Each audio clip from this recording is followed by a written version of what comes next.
The Canadian Medical Association surveyed 4,000 physicians and found that more than half are experiencing high levels of burnout. That number is nearly doubled from a 2017 survey. Joining me now with more is Dr. Katherine Smart. She's the president of the Canadian Medical Association. Doctor, good morning. Glad you could be with us. Good morning. Thanks for having me. So when you hear this headline, what's your reaction? I'm really deeply concerned for the physicians in this country and, of course, for Canadians. We know that burnout of healthcare professionals and doctors, what we're talking about today, directly impacts people's access to care. And we are facing a system that's been overwhelmed for years. We have no clear yet commitments from government to solve this problem. And I think these rates of burnout reflect what it's like to work in a broken system where you can't meet the needs of your patients and you don't necessarily see a different future ahead of you. Is this all because of the pressure and stress that came with COVID-19?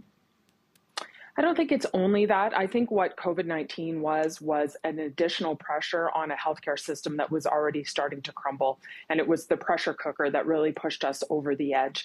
These are not new issues in this country. We know that access to care has been deteriorating for Canadians for years. We know that's partly related to a healthcare system that doesn't work for physicians, so they've been choosing to do other things. It's really now time for that systems redesign. I think what COVID-19 has done is push things over the edge, but also brought a different level of awareness to your average Canadian about just how stressed and broken the healthcare system actually is. So Canada was already facing a shortage of healthcare workers before the pandemic. How will this burnout affect Canadians now? I think one of our most worrisome findings was that almost half of the physicians in our survey talked about wanting to cut back their clinical hours over the next 2 years.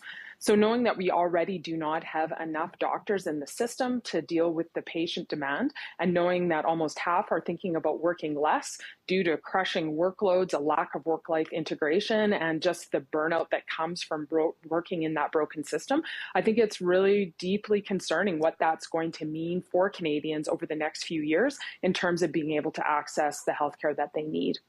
So in the meantime, what can doctors do? I hear you on the point about cutting back their hours, but what are you seeing doctors do to take care of themselves? Well, I think that's really challenging in the current system. To meet the needs of our patients, often many of us are having to work in conditions and with workloads that really just aren't sustainable. And that's a big concern. I think what we can do is make sure that we are considering what we need to do to be healthy and provide the care that our patients need. We know that if you're not well yourself, you can't do a good job when you're trying to care for others. But I think it's also really keeping our voices loud and strong to government, continuing our advocacy, continuing to try to bring these issues front and center so that we can get the commitments we need at all levels of government to actually solve this problem.